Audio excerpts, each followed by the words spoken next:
Hi guys, hope you're doing good, and today I'm going to be doing my top 10 albums of 2016, and this was inspired by Mark over at Metal Never Dies after he done a video like this. And 2016 was quite a significant year for me. I remember back then, on a more personal note, I completed my GCSEs that year, and I had just started sixth form college up until I was 18. But more musically, it was quite a big turning point musically. I started getting into more metal-y stuff and more heavier stuff, and yeah, it was definitely a turning point of my music that I listen to more of today. Although one of these albums that I'm going to show, I actually was listening to back then. All the rest, I'm pretty much have been over the last like 6 or 7 years. Yeah, and also back then was sort of the beginning of when I started writing my own music as well.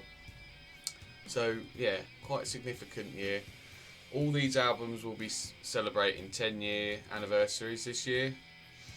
And yeah, without further ado, let's get straight into the video. Hope you enjoy. To begin, I'm just going to show a couple of albums that I've got in my collection that didn't quite make my top 10 list. So the first one is Wanderer by Heaven Shall Burn. I think this is a decent album, but I haven't really gone back to this one too many times. It's alright, it's decent, like melodic death metal. A bit like modernised version of melodic death metal. Yeah, it's alright, but I haven't gone back to it in a long time. Next up is Incarnate by Killswitch Engage. If anyone watched my Killswitch ranking, I put this one towards the bottom, and I mean it's not a terrible album. I think like half of it is really good and half of it is just alright, and just thinking about it, I thought no, this one didn't quite make the cut for me, but still it's got some good songs on it. And lastly, Sodom Decision Day. I got this from Trevor Hickey, and yeah, this one just missed out. It's a good album. I do like it, but again, just as I was going through the albums that I've got in my collection and the making the list, this one just dropped out.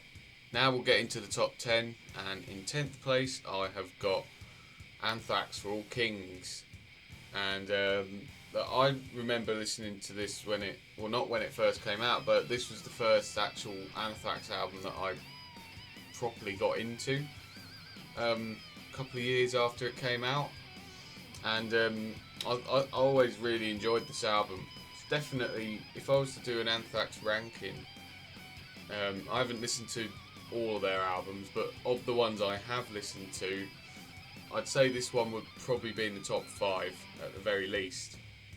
It's got some great songs on it, like You've Got to Believe, Monster at the End, the title track's good, Caesarean, Evil Twin, Defend Avenge is pretty good. This Battle Chose Us. Yeah, some really good songs on here. I really like John DeNice and his guitar playing, and I'm looking forward to the new album when that comes out, because the first single that dropped was excellent. And in 9th place I've got Metallica and Hardwired Self-Destruct, and yeah, this was the one that I was listening to back then. I loved it when it first came out. It was like this was the first like new Metallica that I'd heard, and as a 16-year-old I was pleasantly impressed, really. I thought it was pretty good. I think maybe a little bit of touch of nostalgia with this one, but I still think it's pretty good. I still really dig Hardwired and Atlas Rise and Moth Into the Flame. Halo on Fire I've always quite liked, Confusion, and then the last song, Spit Out the Bone. Yeah, still some solid stuff, still better than the last one. that they put out a few years ago, and yeah, good.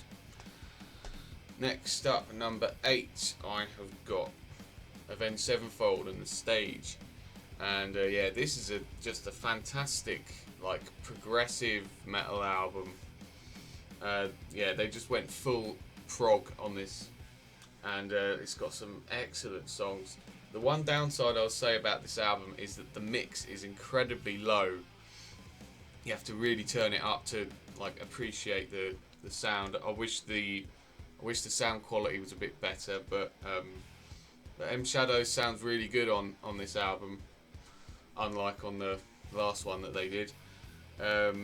And yeah, Sinister Gates does some absolutely incredible guitar solos throughout this album. Honestly, I think this would be close to the top of my Avenged Sevenfold ranking if I was to do one.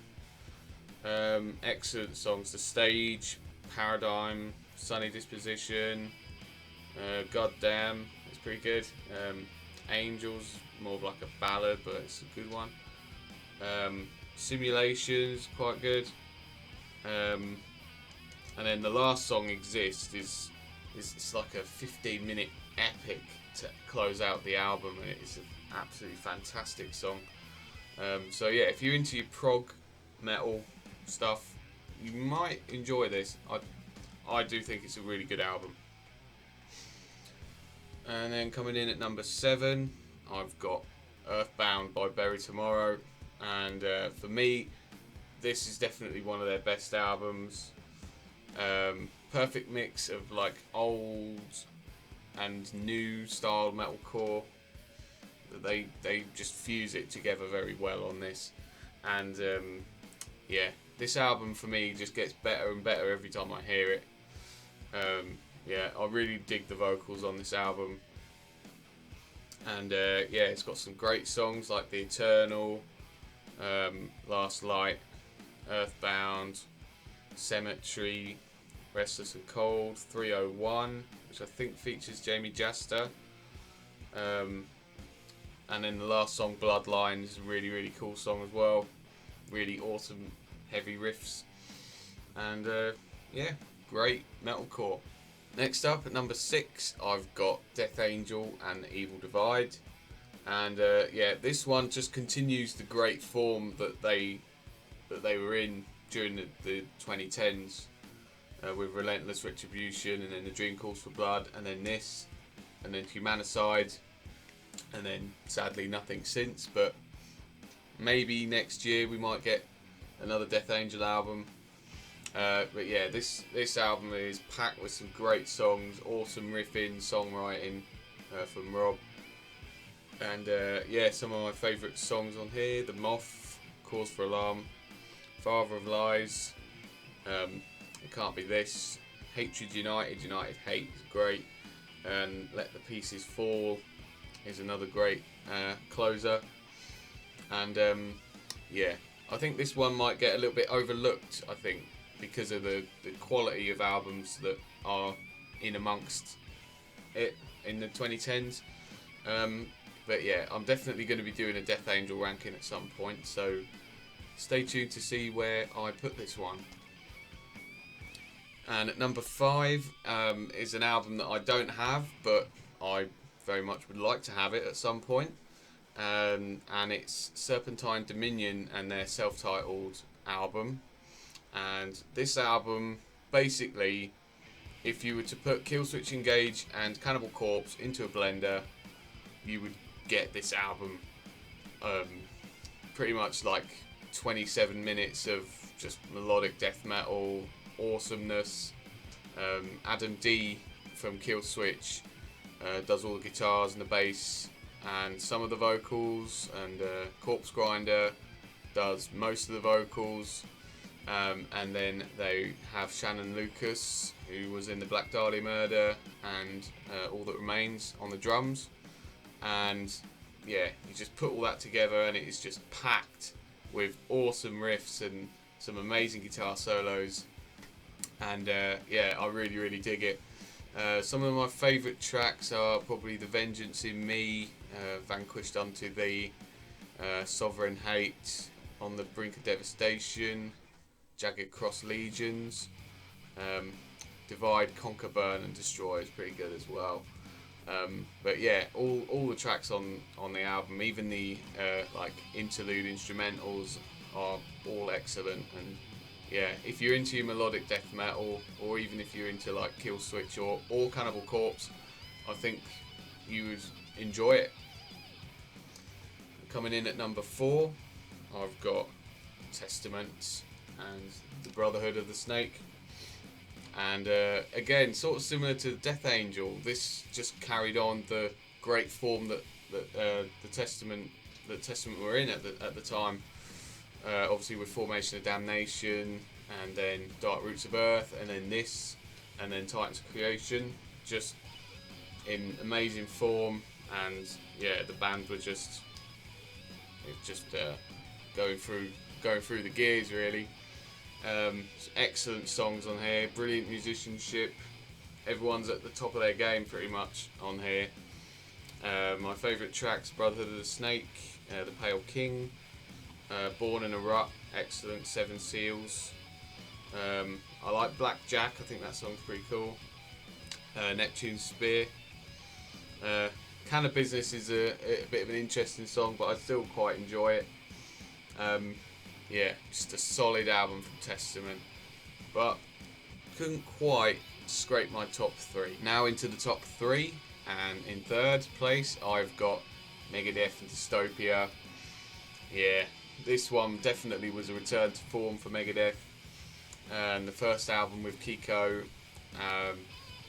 and they had Chris Adler on the drums as well. And yeah, it's just a really great consistent album. Maybe the only downside, the lyrics are a little bit repetitive on here, but the musicianship just absolutely just minimalises that really. And yeah, some of my favourite tracks here, probably The Threat Is Real, Dystopia, Fatal Illusion, Post American World, Poisonous Shadows, Conquer or Die.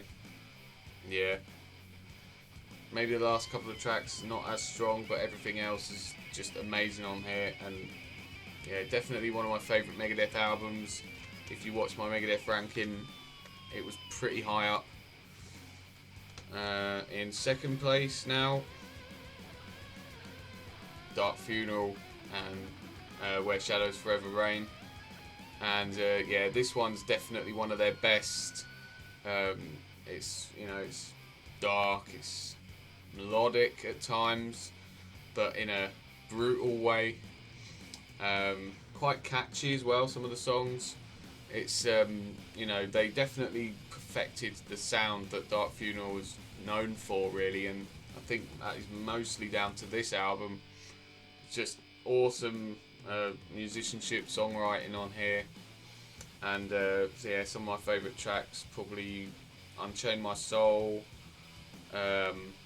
Temple of Ahriman, The Eternal Eclipse, Nailed Them to the Cross is an excellent song, probably my favourite. Yeah, Where Shadows Forever Reign, the outro track. Yeah, just excellent. It's a fantastic album. Definitely would recommend this to anyone into black metal or want to get into black metal. That would be a good one to start with. And my number 1 is Carnifex, Slow Death. And yeah, this album for me is a masterpiece in blackened deathcore. They mix in the black metal and the symphonic black metal with deathcore, just absolute perfection here. There's some excellent guitar solos and just brutal vocals and great hooks throughout the album. It's not just a one-trick pony, this album. They add a lot of different elements in there, like through the keyboards, or not the keyboards, but like the symphonic side. It kind of makes it have a bit of like a horror kind of vibe to it. And yeah, my favourite tracks here are Dark Heart Ceremony, Drowning Blood, Pale Ghost, 6 Feet Closer to Hell, and the last song, Servants to the Horde. Yeah, Pale Ghost as well is a great song. So yeah, definitely awesome album. My number 1 from 2016. So that was my top 10 albums from 2016. I'd love to know what you thought of my list and what would be on your list. I know that Vader the Empire would definitely have been close to making my list, but I haven't listened to that album, but I think it probably would be close for me. Yeah, I've got more lists and more rankings to come, including Death Angel and Onslaught, and I might do a 2011 albums video to celebrate the 15th anniversary of those albums. And yeah, if you got this far, thanks ever so much for watching. Until the next time, keep it metal.